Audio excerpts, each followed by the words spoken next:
हाँ बेटा, आज हम कंडीशनल सेंटेंस पार्ट 3 पढ़ने जा रहे हैं। आपको बताया था कंडीशनल सेंटेंस को पाठक ने 4 भागों में बांट रखा है। 2 पॉइंट इसके पहले हम पढ़ चुके। आपको सलाह देते हैं कि इसके पीछे वाले दोनों एपिसोड आप अवश्य देखें, तब ये तीसरा देखें। एयरफोर्स और नेवी का इम्तहान बिल्कुल सामने है। उन विद्यार्थियों के लिए खास करके यह टिप हम आपको देने जा रहे हैं। टिप और ट्रिक्स दोनों बताएंगे, और जितना हम बतावें वह पूरा अगर आपके दिमाग में आया है तो 1 नंबर आपका पक्का है, क्योंकि यह जो आज बताने जा रहे हैं यह आपके कंपटीशन में अवश्य है।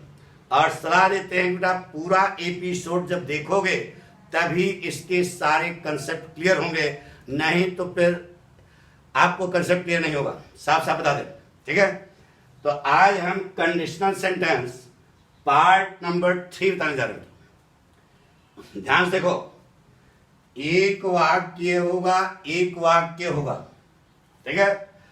जो वाक्य शर्त बताएगा उसी के पहले कंडीशनल वर्ड लगे होंगे। If, in case, when, until, till, unless, जो भी है ये लगेगा। अब सावधानी यह बरतती है कि अगर शर्त वाला भाग, यह शर्त वाला भाग हुआ, पास्ट परफेक्ट टेंस में है, तो आगे वाले वाक्य में कर्ता वुड हैव लगकर वर्ब की थर्ड फॉर्म होगी। रट लिया? रटो नहीं बेटा। यहां would have, could have, should have, might have, must have, ought to have verb की थर्ड फॉर्म होनी चाहिए, नहीं तो वाक्य आपका 100% क्या है? गलत है। यही सिचुएशन होगी तभी वाक्य आपका क्या होगा? सही होगा। तो इसमें हम बहुत बड़ी तोप आपको नहीं बता रहे हैं बेटा, बहुत सरल पॉइंट है। इसके ठीक ऊपर वाले एपिसोड में बताया था कि अगर शर्त वाला भाग पास्ट इंडेफिनिट में है तो आगे वाले वाक्य में कर्ता वुड लग करके वर्ब की फर्स्ट फॉर्म होगी। इसके ऊपर वाले एपिसोड में हमने बताया। तो अब इसमें कौन सी कलाकारी है? तो दिमाग लगाओ बेटा, पास्ट इंडेफिनिट का पास्ट क्या होता है? Past perfect. अंग्रेज बहुत बुद्धिमान था बेटा, वह हमेशा बैलेंस करके चलता था, और यही कारण है उन्होंने पूरे वर्ल्ड पर क्या किया? शासन किया। तो यह पास्ट इंडेफिनिट को हमने किसमें कर दिया? पास्ट परफेक्ट में। तो आगे वाले वाक्य में वुड का पास्ट करना पड़ेगा। वुड का पास्ट मालूम है आपको? वुड हैव वर्ब की थर्ड फॉर्म, कुड का पास्ट, कुड हैव वर्ब की थर्ड फॉर्म, माइट का पास्ट, माइट हैव वर्ब की थर्ड फॉर्म, मस्ट का पास्ट, मस्ट हैव वर्ब की थर्ड फॉर्म, आउट टू का past, ought to have verb की third form. मतलब balance किया। इसमें पास्ट का किया पास्ट परफेक्ट, तो यहां वुड का भी परफेक्ट करना पड़ेगा, वुड हैव वर्ब की थर्ड फॉर्म। यानी कि यही फोटो बनेगी, अन्यथा वाक्य आपका क्या है? गलत। अगर शर्त वाला भाग पास्ट परफेक्ट में है, जिसके पहले एक कंजंक्शन लगेगा वही शर्त वाला भाग होगा। अगर वह पास्ट परफेक्ट में है तो आगे वाले वाक्य में कर्ता वुड हैव लग करके वर्ब की थर्ड फॉर्म होनी चाहिए। Would have, could have, might have, must have, ought to have, modal की कोई भी पास्ट फॉर्म होकर हैव लगेगा, वर्ब की थर्ड फॉर्म। ठीक है। अब उसी पर जितने ढंग से आपके कंपटीशन में पूछा जा सकता है उतने ढंग से हमने वाक्य सेट करके आपके सामने लिखा। जैसे कहा कि इफ, देखो ये, if she had danced in the function, यह देखिए कौन सा टेंस से पहले देखो, पास्ट परफेक्ट है, तो सीधे देखो यह पास्ट परफेक्ट है, सही है। तो आगे वाले वाक्य में कर्ता वुड हैव लग करके वर्ब की थर्ड फॉर्म होनी चाहिए। बताइए वुड हैव वर्ब की थर्ड फॉर्म है? नहीं है।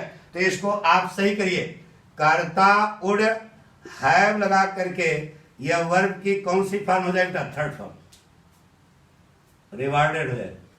अब वाक्य आपका सही हुआ। क्या होना? इफ सी, क्योंकि इसको जब पास्ट परफेक्ट किया तो यहां पर भी वुड का परफेक्ट करना पड़ेगा, वुड हैव वर्ब की थर्ड फॉर्म लगानी पड़ेगी, अन्यथा वाक्य आपका क्या होगा? गलत होगा। तो आपको 4 भाग में दिया गया, सीधे देखना है। पास्ट परफेक्ट करता वुड हैव लग करके वर्ब की थर्ड फॉर्म में चाहिए, अन्यथा वाक्य आपका क्या है? गलत। उसी ढंग से देखिए बेटा, इन case he had learned the lesson, he in case he had learned the lesson, कौन सा टेंस हुआ बेटा? पास्ट परफेक्ट हुआ। तो आगे वाले वाक्य में कर्ता वुड हैव लग करके वर्ब की थर्ड फॉर्म में चाहिए। तो कर्ता वुड, यहां पर हैव लगा, वुड बी लगा, वाक्य गलत हो गया। वुड हैव लग करके यह बी की थर्ड फॉर्म क्या होती है बेटा? बी। अन्यथा वाक्य आपका क्या होगा? गलत। अर्थ भी समझो, यदि वह पाठ याद करता तो अध्यापक खुश हो जाता। यह if in case he had learned the lesson the teacher would have been happy. तो जो काम यहां किया वही काम यहां कर दिया, वाक्य हमारा क्या हो गया? बैलेंस हो गया, वाक्य है सही।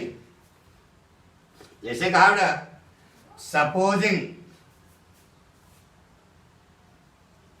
सपोज लगा, suppose when I had gone to Delhi I would have seen my boyfriend. मान लीजिए कि जब मैं दिल्ली जाती तो मैं अपने बॉयफ्रेंड से मिलती, यह वाक्य है। तो देखो यह कौन सा, पहली बात देखो, यह कौन सा टेंस है? पास्ट परफेक्ट है। आगे वाले वाक्य में कर्ता वुड हैव लगकर वर्ब की थर्ड फॉर्म में गई।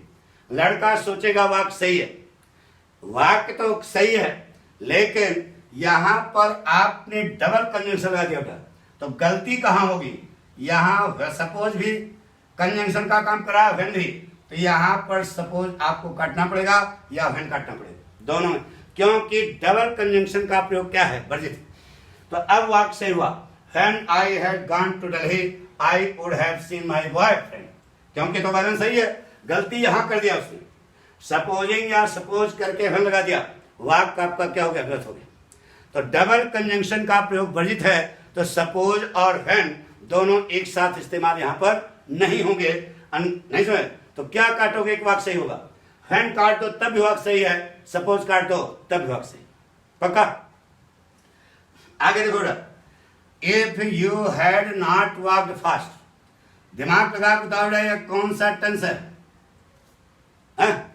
हर से बोलो कौन सा टेंस है? Past perfect. Very good.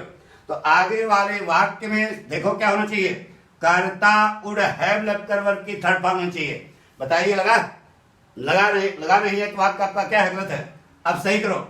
तो यहां पर वुड हैव लग करके मिस की कौन सी फॉर्म? Third form. क्या हो जाएगी? मिस्ड। पढ़ो, बन गया। If you had not walked fast, यदि आप तेज न चलते तो you would have missed the train, आप गाड़ी मिस कर जाते। ठीक है, आप ट्रेन मिस कर जाते यदि आप तेज न चलते। यह भी जानो डर, यह वाक्य इधर हो सकता है, यह वाक्य इधर से मतलब नहीं है, लेकिन फोटो यही बननी चाहिए, अन्यथा वाक्य आपका क्या है? गलत। अब आगे देखो, unless she had not made haste she would have been late to the office. अब बेटा तो बताओ यह कौन सा टेंस है? पास्ट परफेक्ट है। आगे वाले वाक्य में कर्ता वुड हैव लगकर वर्ब की थर्ड फॉर्म लगी। लड़का सोचेगा वाक्य सही है, लेकिन वाक्य आपका क्या है? गलत है। क्या गलती है ये बताओ? यह गलती है बेटा कि अनलेस, अनटिल और लेस्ट, तीन कंजंक्शन बताए हैं। अनलेस, अनटिल और लेस्ट के ठीक बाद जो वाक्य आएगा वह वाक्य नेगेटिव नहीं होगा। पूछो क्यों? इसलिए कि अनलेस खुद नेगेटिव है, क्या है? और एक वाक्य में डबल नेगेटिव होता ही नहीं है। अनलेस माने होता है यदि नहीं, तो यह खुद नेगेटिव है, इसलिए यह नॉट जो है आपका गलत है, यहां गलती है। बाकी वाक्य सही था। Unless she had made haste she would have been late to the office. यदि वह जल्दी न करती तो उसे ऑफिस को देर हो जाती। कोई कठिन बताओ? फोटो मिल रही है, साथ में जो और होशियारी है वह हम आपको बताते जा रहे हैं। आगे देखिए, आगे का वाक्य हमने इन्वर्टेड स्टाइल लिखा था। Had he not completed the work, inverted style था। इफ या कंडीशंस वर्ड काट करके मुख्य सहायक क्रिया कर्ता के पहले कर दो तो उसी को इन्वर्जन स्टाइल करते हैं, लेकिन क्वेश्चन मार्क आगे नहीं लगेगा। हैड ही, यानी कि इफ काट करके हमने हैड को कर्ता के पहले कर दिया तो इन्वर्जन स्टाइल हो गया। Had he not completed the work in time, यदि वह समय पर कार्य समाप्त न करता तो, यानी कि पास्ट परफेक्ट है, देखो पास्ट परफेक्ट निगेटिव है तो आगे वाले वाक्य में कर्ता वुड हैव, ये भी गलत है बेटा, वुड हैव लग करके वर्ब की थर्ड फॉर्म होगी तभी वाक्य सही होगा, नहीं गलत है। Had he not completed the work in time the manager would have been angry, यदि वह समय पर कार्य पूरा न करता तो प्रबंधक नाराज हो जाते। कोई कठिन है क्या? क्वेश्चन मांगने लगाना जब इसे इन्वर्जन स्टाइल कहा जाता है। आगे देखिए, आगे वाला वाक्य देखो, हैड सी इनवाइटेड मी, यदि वह मुझे आमंत्रित करती तो I would join the party. पहले आप ये देखिए ये कौन सा टेंस है। अरे यार अब इतना तो मालूम होगा, इतने देर से पढ़ रहे हो, यह पास्ट परफेक्ट है तो आगे वाले वाक्य में कर्ता वुड हैव लगकर वर्ब की थर्ड फॉर्म होनी चाहिए। वुड हैव वर्ब की थर्ड फॉर्म आई क्या? गलत हो गया तो यहीं पर निशान लगेगा बेटा, 1 2 3 4 करके पार्ट भेज दे तो वुड हैव लग करके ये ज्वाइंट की जगह क्या हो जाएगा? ज्वाइंट। आ गया होगा समझ। तो हमने बताया कि अगर शर्त वाला भाग पास्ट परफेक्ट में है तो आगे वाले वाक्य में कर्ता वुड हैव लग करके वर्ब की थर्ड फॉर्म होनी चाहिए। दूसरी चीज बताई कि डबल कंजंक्शन का प्रयोग वर्जित है। तीसरा पॉइंट बताया कि अनलेस के आगे जो वाक्य आएगा वह वाक्य निगेटिव नहीं होगा। बात पक्की? यहां वुड हैव की जगह would have, could have, might have, must have, ought to have verb की थर्ड फॉर्म होनी चाहिए, क्योंकि वाक्य हम जब तक बैलेंस नहीं करेंगे तब तक हमारा वाक्य क्या होगा? गलत होगा। यह सारी चीजें हमने आपको बताई किसके बारे में? Conditional sentence style number 3। Okay brother.